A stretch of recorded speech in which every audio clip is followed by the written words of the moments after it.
જય શ્રી કૃષ્ણ।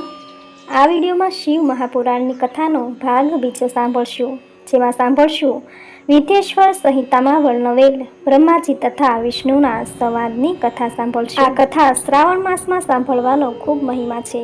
શ્રાવણ માસના પવિત્ર દિવસોમાં શિવ પુરાણ સાંભળવાથી અનેક જન્મોના પાપનો નાશ થઈ પુણ્યની પ્રાપ્તિ થાય છે। તો આ વિડીયોમાં શિવ પુરાણની કથાનો ભાગ બીજો સાંભળશું। જો આપને કથા પસંદ આવે તો લાઈક શેર કોમેન્ટ કરી ચેનલ સબસ્ક્રાઇબ જરૂર કરજો। તો શિવ પુરાણની કથા શરૂ કરીએ। બોલો ભગવાન ભોળાનાથની જય। મહામુનિ વેદવ્યાસજીએ અતિ પવિત્ર એવા ગ્રંથના શુભ આરંભ કાળે મહામંગલકારી અને સર્વનું કલ્યાણ કરવાવાળા એવા ભગવાન સદાશિવનું સ્મરણ કરી વ્યાસ ભગવાન બોલ્યા, પવિત્ર એવા ગંગા યમુનાના સંગમ આગળ ધર્મક્ષેત્ર પ્રયાગરાજમાં ઋષિ મુનિઓએ જ્યારે યજ્ઞનું આયોજન કર્યું તે સમયે સર્વે મુનિજનો અહીંયા ભેગા થયા। તેઓ સૌ ઉત્તમોત્તમ વ્રત કરવાવાળા, સત્યનિષ્ઠ, દયા અને કલ્યાણની ભાવના રાખવાવાળા, તેજસ્વી મુખારવિંદવાળા આ તમામ ઋષિ મુનિઓ સાથે પરમ પૂજનીય એવા શૌનક મુનિને પણ સાથે લાવ્યા હતા। એવા સમયે સૂતજી પણ ત્યાં આવ્યા અને સૂતજીના આવવાથી તમામ મુનિગણોમાં આનંદ વ્યાપી ગયો। એમનો યથાયોગ્ય સત્કાર કરી પછી પૂજન કરી અને સૂતજીને આસન આપ્યું। ત્યારબાદ શૌનક મુનિએ પૂછ્યું, હે સૂતજી, તમોએ મહર્ષિ વેદવ્યાસજી પાસેથી પુરાણોકિત વિદ્યા ગ્રહણ કરી છે, સમુદ્ર રત્નોનો ભંડાર છે, એમ આપ પુરાણ કથાઓના જ્ઞાતા છો। હે સૂતજી, આ અતિ ભયાનક કલિકાળમાં મનુષ્યો આચારહીન, પર નિંદા કરવાવાળા, બીજાનું ધન લઈ લેવાની વૃત્તિ ધરાવનારા, પર સ્ત્રી ઉપર કુદૃષ્ટિ કરનારા, ક્ષત્રિય, વૈશ્ય, બ્રાહ્મણ અને શૂદ્ર એવા લોકો પવિત્ર વિચારો કરવાને બદલે તેમજ શાસ્ત્રો અને જ્ઞાનની અવહેલના કરી ધર્મવિહીન થયા છે। માતા પિતા સાથે અપમાનિત વર્તન કરી કામના ગુલામ બની સંતાનો જીવન જીવી રહ્યા છે। કળિયુગમાં સ્ત્રીઓની પણ દુર્દશા થઈ છે। પોતાના પતિ, સાસુ, સસરા તેમજ વરના તમામ સાથે અપમાનભર્યું વર્તન કરી વ્યભિચારી જીવન જીવી રહી છે। બાળકો શિક્ષણને બદલે અશિક્ષણ તરફ વળ્યા છે તેમજ આરોગ્યહીન થયા છે। સમાજમાં પાપ કર્મોનું વર્ચસ્વ વધી ગયું છે। હે દેવ, આવા અનિષ્ટોનું તેમજ પાપોનું નિરાકરણ થાય, પાપો નાશ પામે, લોકો સદમાર્ગે વળે તેવો ઉપાય અમારા પર કૃપા કરી અમને કહો। સૂતજીએ પોતાના નેત્રો બંધ કરી ભગવાન ભોળાનાથનું સ્મરણ કરી કહેવા લાગ્યા, હે ઋષિ મુનિઓ, તમારા આ લોક કલ્યાણ અર્થે પૂછાયેલા પ્રશ્નથી હું ઘણો જ પ્રસન્ન થયો છું। એટલે મારા પરમ વંદનીય એવા ગુરુજીનું સ્મરણ કરીને તમે પૂછેલા પ્રશ્નનો જવાબ હું આપું છું, તે તમે ધ્યાન દઈને સાંભળો। હે ઋષિઓ, જગતમાં થતા તમામ પાપ કર્મોનો નાશ કરનારા અને વેદાંત તેમજ પુરાણોનો સાર સમજાવનારા શિવ મહાપુરાણ છે। જગતમાં જ્યાં સુધી શિવ મહાપુરાણનો પ્રચાર પ્રસાર થશે નહીં ત્યાં સુધી આવા ઉત્પાતો કલિકાળમાં થતા જ રહેશે। શિવ મહાપુરાણની કથાઓ થવા લાગશે। શિવ મહાપુરાણમાં લોકોની આસ્થા પ્રબળ થશે। ત્યારે જાણજો કે મંત્ર તંત્રના ભેદભરમ, દેવદાનવની મૂંઝવણો તથા મત મતાંતરોના વિવાદો વિખાદોનો અંત આવશે। હે બ્રાહ્મણ શ્રેષ્ઠો, શિવ મહાપુરાણની કથાઓના વાંચનથી, પાઠથી મનુષ્યને દેવોને દુર્લભ એવા ફળની પ્રાપ્તિ થાય છે। વળી જે કોઈ પણ આ શિવ મહાપુરાણના એક જ શ્લોકને સાંભળે છે તેમજ એક જ શ્લોકનું વાંચન કરે છે તેને અશ્વમેઘ યજ્ઞ કર્યાનું ફળ મળે છે। જે મનુષ્ય બીજાના મુખેથી શિવ મહાપુરાણ કથા સાંભળે છે તેવા મનુષ્યના તમામ પાપોનું શમન થાય છે। જેઓ માત્ર શિવ પુરાણને પ્રણામ કરે છે તેના ઉપર દેવતાઓ પ્રસન્ન થાય છે અને તેમના કૃપાપાત્ર બને છે। 14ના દિવસે જેઓ ઉપવાસ કરે છે અને શિવ મહાપુરાણનો પાઠ કરે છે, કથા સાંભળે છે, તેમને પૂરણ પરમેશ્વરનું પુણ્ય પ્રાપ્ત થાય છે અને અંતકાળે મુક્તિ મળે છે, હરિપદને પામે છે। જે કોઈ આ શિવ મહાપુરાણની રુદ્ર સંહિતાનો ભક્તિભાવથી પાઠ શ્રવણ કરે છે તેને બ્રહ્મ હત્યા જેવા પાપનો નાશ થઈ જાય છે। જે કોઈ ભૈરવની સામે ભક્તિભાવથી પોતાના ચિત્તને શાંત કરીને જે કોઈ આ રુદ્ર સંહિતાનો દિવસમાં 3 વાર પાઠ કરે છે તેની તમામ મનોકામનાઓ પરિપૂર્ણ થાય છે। કૈલાસ સંહિતા ઓમકારના સ્વરૂપને નિર્મિત કરનારી તથા બ્રહ્મરૂપ પણ છે। ભગવાન ભોળાનાથે ઉપનિષદ રૂપ સમુદ્રનું મંથન કરી આ સંહિતાઓ ઉત્પન્ન કરી જેનું પાન કરવાથી માનવ અમર પદને પ્રાપ્ત કરી શકે છે। શિવ પુરાણમાં 1 લાખ શ્લોકો શોભતા હતા, તેને ટૂંકાવીને મહામુનિ વેદવ્યાસજીએ 24,000 શ્લોકો અને 7 સંહિતામાં નિરૂપણ કરી દીધું. હે ઋષિ મુનિઓ, હવે હું તમારી સમક્ષ જ્ઞાન, વૈરાગ્ય અને ભક્તિ એ ત્રણેયનું સંગમ એવા શિવ મહાપુરાણની કથા સંભળાવું છું. તે તમે એક ચિત્ત થઈ સાંભળો. પૂર્વે કલ્પના આરંભે જ્યારે બ્રહ્માજી સૃષ્ટિનું સર્જન કરવામાં કાર્યરત હતા, તે સમયે ઋષિઓના મનમાં એક પ્રશ્ન ઉદ્ભવ્યો કે બધા પુરાણોમાં કયું પુરાણ શ્રેષ્ઠ છે, તેમજ એવું કયું પુરાણ છે કે જેના વાંચન, મનનથી કે શ્રવણથી મુક્તિ મળે. સુતજીને જાણ હતી કે જ્ઞાન, ભક્તિ અને વૈરાગ્યથી પૂર્ણ એવા સર્વે પુરાણોમાં કોઈ એક પુરાણને શ્રેષ્ઠ ગણાવવું એ કઠિન છે.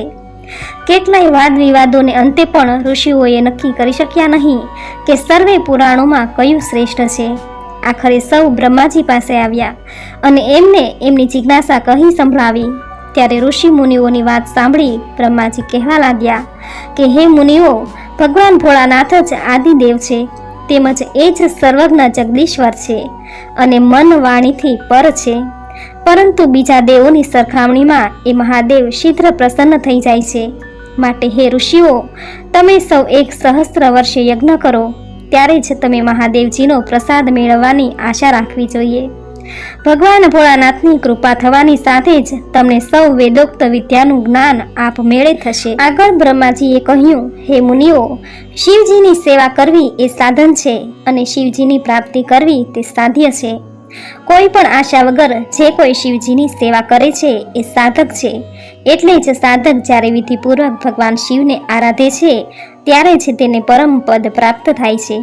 ભગવાન શંકરે પોતે સ્વમુખે કહ્યું છે કે સાધકે શિવકથા શ્રદ્ધા અને ભક્તિભાવથી સાંભળવી, વાણીથી કીર્તન કરવું અને એક ચિત્ત થઈ શિવજીનું ધ્યાન ધરવું.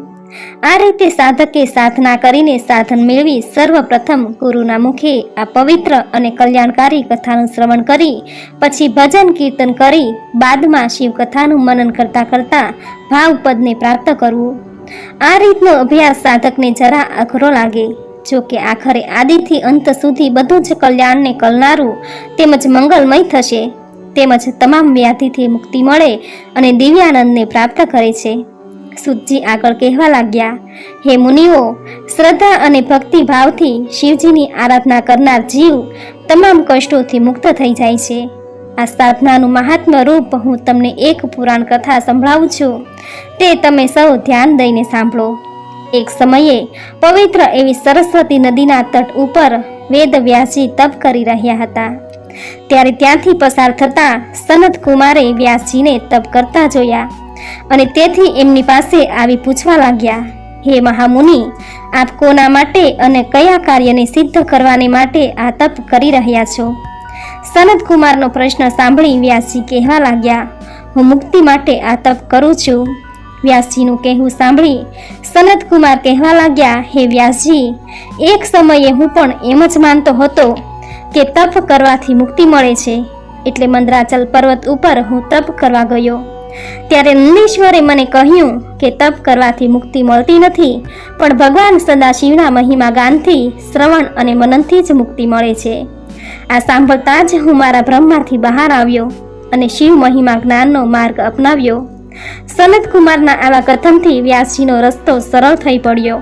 પછી સત્યના રસ્તે ચાલવાથી વ્યાસજીને સિદ્ધિ પ્રાપ્ત થઈ. સતજીના મુખેથી આ કથા સાંભળી ઋષિ મુનિઓએ પૂછ્યું, હે મહાભાગ, શ્રવણ, કીર્તન, મનન આ ત્રણેય પ્રકારના અનુષ્ઠાનથી જીવ અસમર્થ હોય તો પછી એવો કોઈ ઉપાય કે જેનાથી જીવ મુક્તિ પામી શકે? સુતજી કહે, જુઓ, આ ત્રણેય ઉપાયો મારફતે શિવજીની ઉપાસના ભક્તિ કરવાને સમર્થ ન હોય તો તેઓએ લિંગેશ્વરનું સ્થાપન કરીને લિંગેશ્વરની પૂજા ભક્તિ કરવી જોઈએ, જેનાથી તેવા આ સંસારરૂપી ભવસાગરને પાર કરી મુક્તિને પામે છે. શિવલિંગ એ શિવજીનું નિરાકાર સાકાર સ્વરૂપ છે અને આ લિંગમાં પ્રભુ સ્વયં નિવાસ કરે છે. શિવલિંગની પૂજા ભક્તિ કરવાથી અન્ય તમામ દેવતાઓની પૂજાનું પણ ફળ મળે છે. અહીં હું તમને નંદિકેશ્વરજીએ બતાવેલા પ્રસંગનું તાત્પર્ય આ પ્રમાણે છે. એકવાર મહાકાળ કલ્પના સમયે બ્રહ્મા અને ભગવાન વિષ્ણુની વચ્ચે ઉગ્ર વિવાદ થયો. બંનેને પોતાના વિચારોથી અભિમાન થયું કે સૌના કરતાં હું જ મોટો છું. બ્રહ્માજીને વિચાર થયો કે જગતનું સર્જન કરનારો હું જ છું, માટે હું જ મોટો છું, ત્યારે વિષ્ણુ કહે, બ્રહ્મા, તમે તો મારી નાભીમાંથી પ્રગટ થયા છો, એટલે તમે મારા નાભીપુત્ર ગણાય. આમ બંને તેઓ વચ્ચે ઉગ્ર વિવાદ થયો અને એનું પરિણામ એ આવ્યું કે બંને પોતપોતાના વાહન ઉપર બેસી યુદ્ધે ચઢ્યા. શરૂમાં તો બંનેના વિવાદથી દેવતાઓ ખુશ થયા, પરંતુ મામલો જ્યારે વધારે બહેક્યો ત્યારે સર્વ દેવતાઓએ બંનેને યુદ્ધ કરતા રોક્યા. આથી અરાજકતા ફેલાઈ નહીં, પરંતુ મમતે ચઢેલા બંનેએ દેવતાઓની વાતને લક્ષ્યમાં લીધી નહીં. આથી દેવતાઓ ભગવાન શિવના શરણે ગયા અને શિવજીને બ્રહ્મા તથા વિષ્ણુના વિવાદ વિખાદની વાત કહી. તેમજ આ બંનેને શાંત કરવા મહાદેવને પ્રાર્થના કરી. દેવોની પ્રાર્થના સાંભળી મહાદેવ ગણો સાથે બ્રહ્મા અને વિષ્ણુ પાસે આવ્યા અને દૂર ઊભા રહી જોવા લાગ્યા. ત્યાર પછી ભગવાન શંકરે એકદમ જ બંનેની વચ્ચે એક સ્તંભ રૂપે ખડા થઈ ગયા. એકાએક સ્તંભ ઉપસ્થિત થતા બંનેએ યુદ્ધ અટકાવી આશ્ચર્યચકિત થઈ જોવા લાગ્યા અને વિચારવા લાગ્યા કે આ સ્તંભનું રહસ્ય શું છે. તે જાણવા માટે વિષ્ણુ સુવરનું રૂપ લઈને સ્તંભનું મૂળ શોધવા ધરતીની અંદર ચાલ્યા ગયા. આ તરફ સ્તંભનું મૂળ ક્યાં છે એ જોવા માટે બ્રહ્મા હંસ ઉપર સવાર થઈ આકાશ માર્ગે ઉપર ગયા, પરંતુ પ્રયત્ન કરવા છતાં બંનેમાંથી એકને પણ સ્તંભનું રહસ્ય સમજાયું નહીં. એ વખતે બ્રહ્માએ આકાશમાં એક કેતકી ફૂલ જોયું અને તેને એમ સમજાવ્યું કે તે એમ કહે છે કે બ્રહ્માજી એ સ્તંભનું મુખ જોયું છે. આમ કેતકીના ફૂલને લઈને બ્રહ્મા નીચે આવ્યા અને વિષ્ણુ પાસે જઈ કહેવા લાગ્યા કે પોતે આ સ્તંભનો અંત જાણી લીધો છે અને આ વાતને પેલા કેતકી ફૂલે સમર્થન આપ્યું. એટલે વિષ્ણુ બ્રહ્માના ચરણમાં પડ્યા. પોતે હાર માની, પરંતુ આ ઘટનાથી શિવજીને ક્રોધ આવ્યો. શિવજી સમજી ગયા કે બ્રહ્માએ કપટ કર્યું છે અને બંને ભંવરો વચ્ચેથી એક ભયાનક ભૈરવ ઉત્પન્ન કર્યો અને શિવજીની આજ્ઞાથી બ્રહ્માનું 5મું મસ્તક છેદી નાખ્યું. અને બ્રહ્માના બીજા મસ્તકોને છેદવા ભૈરવ આગળ વધ્યો ત્યારે બ્રહ્મા ગભરાયા. તુરત જ શિવજીના ચરણોમાં પકડી ક્ષમા યાચના કરવા લાગ્યા. ત્યારે વિષ્ણુને બ્રહ્મા ઉપર અનુકંપા જાગી. તેઓ પણ ભગવાન સદાશિવને બ્રહ્માજીને ક્ષમા આપવા પ્રાર્થના કરવા લાગ્યા. વિષ્ણુની પ્રાર્થનાથી સદાશિવ પ્રસન્ન થયા અને ભૈરવને દૂર કર્યો. તેમ છતાંય ભગવાન બ્રહ્માને તેની અસત્યવાદિતાને લઈને માફ ન કર્યા અને તેમને તમામ સત્કારો અને ઉત્સવોથી દૂર કર્યા. આ સાંભળી બ્રહ્માજીએ ભગવાનને ખૂબ જ વિનંતી કરી. ત્યારે ભોળાનાથે તેમને ગણોના આચાર્ય બનાવ્યા. તેમજ પેલા કેતકીના ફૂલને જેણે અસત્યનો સાથ આપ્યો હતો તેથી પોતાની પૂજામાંથી દૂર કરી દીધું. આથી કેતકી ફૂલે પ્રાર્થના કરી કરગરી પડ્યું. શિવજીને તેની ઉપર અનુકંપા થઈ, તેથી તેને પોતાની કથા મંડપની સજાવટમાં સ્થાન આપ્યું. આમ તમામ ફૂલોના શિરોમણી થવા વરદાન આપ્યું. આમ બ્રહ્મા તથા વિષ્ણુએ શિવ પૂજન કરી ઘણી વસ્તુઓ શિવજીને આપી. ત્યારે શિવ કહેવા લાગ્યા, જુઓ, તમે બંને અજ્ઞાનવશ પોતાને ઈશ્વર માનવા લાગ્યા. તે વિચાર માત્ર ખોટો છે. હું પોતે ઈશ્વર છું, એટલે તમે બંને હવે અજ્ઞાનથી દૂર થાવો અને મારા પ્રત્યે જ તમારી બ્રહ્મ દ્રષ્ટિ હોવી જોઈએ. આજના શુભ દિવસે મારા નામથી શિવલિંગનો દિવસ કહેવાશે અને આ દિવસથી પાર્વતી સહિત મારી પૂજા કરનાર અને મને મારા કાર્તિકેય સમાન પ્રિય થશે. વળી ઉપવાસ આદિ કરનાર મારું પૂજન કરવાથી તેને પૂરા વર્ષ પૂજા કર્યાનું ફળ પ્રાપ્ત થશે. ઇતિ શ્રી મહાશિવ પુરાણે વિધેશ્વર સંહિતા બ્રહ્માજી તથા વિષ્ણુનો વિવાદ સમાપ્ત. બોલો ભગવાન ભોળાનાથની જય. તો મિત્રો, આપણે સાંભળ્યું શિવ મહાપુરાણમાં વિધેશ્વર સંહિતામાં બ્રહ્માજી તથા વિષ્ણુનો વિવાદ. જે તમે પૂરી શ્રદ્ધાથી સાંભળ્યું, ભગવાન ભોળાનાથની કૃપા તમને જરૂર પ્રાપ્ત થશે. ભગવાન મહાદેવ ભોળા છે. તે તેની ભક્તોને શિવ પુરાણનું થોડુંક શ્રવણ કરવા માત્રથી જ પ્રસન્ન થઈ જાય છે. તેના ભક્તોના પાપ, રોગ, દોષ માફ કરી દે છે. આટલું મહાત્મ્ય છે શિવ પુરાણ કથા સાંભળવાનું, જે સાંભળવા માત્રથી જ પાપનો નાશ થાય, પુણ્યની પ્રાપ્તિ થાય છે. તો મિત્રો, નિત્ય મહાશિવ પુરાણ સાંભળવા આપણી ચેનલને અત્યારે જ સબસ્ક્રાઈબ કરી દેજો. બાજુમાં બેલ આઇકન જરૂરથી પ્રેસ કરજો. તો મિત્રો, આજના આ વિડીયોમાં શિવ મહાપુરાણની કથા સાંભળવી તમને જરૂર ગમી હશે. તો વિડીયોને લાઈક કરી કોમેન્ટમાં જય મહાદેવ જરૂર લખજો. ચેનલ સબસ્ક્રાઈબ કરી બાજુમાં બેલ આઇકન જરૂર પ્રેસ કરી દેજો. આવી જ નવી ધાર્મિક માહિતી, આવા જ નવા ધાર્મિક વિડીયો સાથે ફરી મળીશું. ત્યાં સુધી આપ સૌને મારા જય શ્રી કૃષ્ણ.